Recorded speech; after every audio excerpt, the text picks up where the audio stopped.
TV digital, implikasinya seperti apa di industri dan barangkali implikasi teknologi juga, sehingga itu akan berdampak selanjutnya ke SDM penyiaran digital. Silahkan Pak Sukanto, silahkan. Baik, terima kasih Bu Gati atas kesempatan yang diberikan. Jadi kalau tadi saya lihat dari pembicaraan awal, saya tadinya berpikirnya ini mau diarahkannya kemana? Apakah nanti SDM ini mau diarahkan menjadi seorang regulator, atau menjadi operator, atau di vendor nanti? Karena itu hal yang berbeda. Nah, saya dalam hal ini membuat satu konteksnya, tentunya semuanya acuannya regulasi dulu untuk membuat mau diarahkan kemana SDM ini. Karena memang di dunia walaupun namanya digital, tapi tidak setiap negara mengadopsi teknologi yang sama. Ketika itu tidak sama, maka kita pun harus menyesuaikan dengan penetapan regulasi yang diadopsi di negara tersebut. Baik, kemudian bisa slide kedua. Nah, ini mungkin outline-nya. Jadi yang pertama adalah dasar hukumnya, acuannya. Apa yang ditetapkan oleh regulator berkaitan dengan teknologi dimaksud. Atau nanti arah-arah SDM yang harus diberi materi sehingga nanti dalam industri dapat langsung bisa dipakai. Kemudian juga ada keterkaitan dengan organisasi internasional yang terkait dengan penyiaran. Jangan sampai kita nyebut penyiaran ternyata telekomunikasi. Nah, ini ada acuan-acuannya. Yang mana yang penyiaran, mana telekomunikasi, dan mana juga yang perfilman.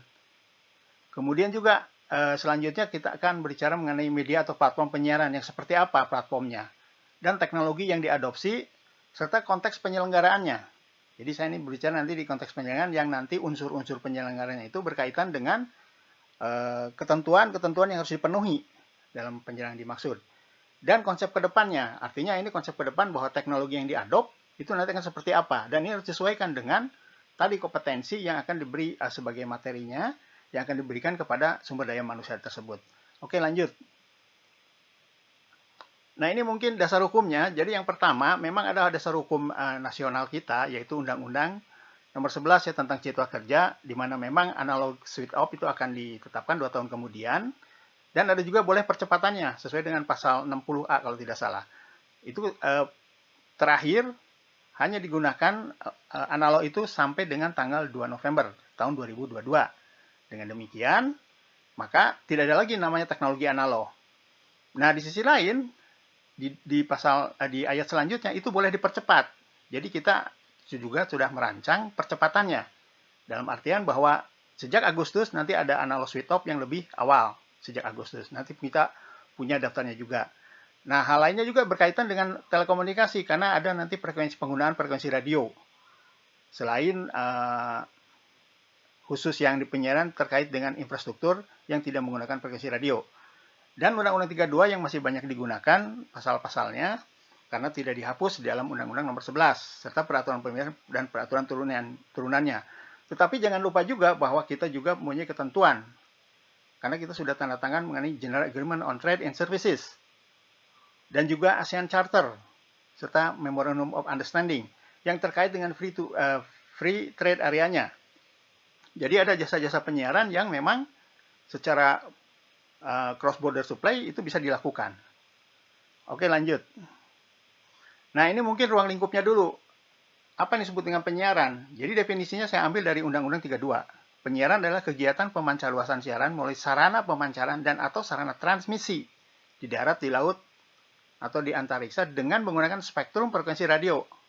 Nah, ini sebetulnya harus direvisi ini. Tidak hanya spektrum frekuensi radio, tapi ada spektrum cahaya juga melalui udara, kabel, dan atau media lainnya untuk dapat diterima secara serentak dan bersamaan. Ini konsep analog nih. Konsep analog di terestrial. Padahal sekarang ada video on demand dan near video on demand. Itu tidak serentak dan bersamaan oleh masyarakat dengan perangkat penerima. Nah, ini ada ketetapan regulasinya. Kita akan merevisi Undang-Undang 32 ini. Kemudian, bahwa penyelenggaraan itu harus berizin. Dengan demikian, tidak sembarangan orang melakukan penyiaran-penyiaran kalau tanpa izin. Itu melanggar ketentuan dan ada sanksinya. Oleh sebab itu perlu diberitahu kepada SDM ini agar nanti mengetahui bahwa itu harus berizin. Kemudian jasanya ada penyiaran radio dan televisi. Jadi digital itu ada di radio dan di televisi. Dan yang menyelenggarakannya adalah lembaga penyiaran publik, swasta, komunitas, dan berlangganan. Atau operatornya ini. Makanya tadi mau diarahkan kemana? Ke operator, regulator, atau ke vendor. Oke, lanjut. Nah, ini adalah pasal mengenai 32 itu tentang ketentuan rencana dasar teknis penyiaran. Jadi yang penyiaran itu seperti apa? Kalau yang melakukan infrastrukturnya seperti ini, maka itu disebutnya penyiaran. Selain itu bukan, gitu loh. Oke, lanjut. Nah, di sisi lain, tadi wajib berizin. Tadi sudah saya sampaikan. Oke, lanjut. Nah, ini mungkin organisasi yang bisa diacu nanti untuk sebagai sumber materinya ya. Contohnya ITU. Nah, ini saya tunjuk nih di sini ITU ini dia menerbitkan Handbook of Digital Terrestrial ya. Jadi untuk migrasinya seperti apa dan seterusnya. Begitupun ini yang barunya nih, ITUR diterbitkan juga mengenai Integrated Broadcast Broadband, layanan baru itu. Nah, tadi yang FTA-nya, yang Free Trade Area-nya itu di WTO dengan multilateral, dan juga kita mengacu kepada unit Statistic Commission yang dipakai untuk KBLI-nya di BPS, serta ASEAN tadi, karena kita mempunyai ASEAN Economic yang sudah dilaksanakan di 2015 ya, serta ini standar ETSI dan di FIBI yang kita adopt sekarang. Oke, lanjut.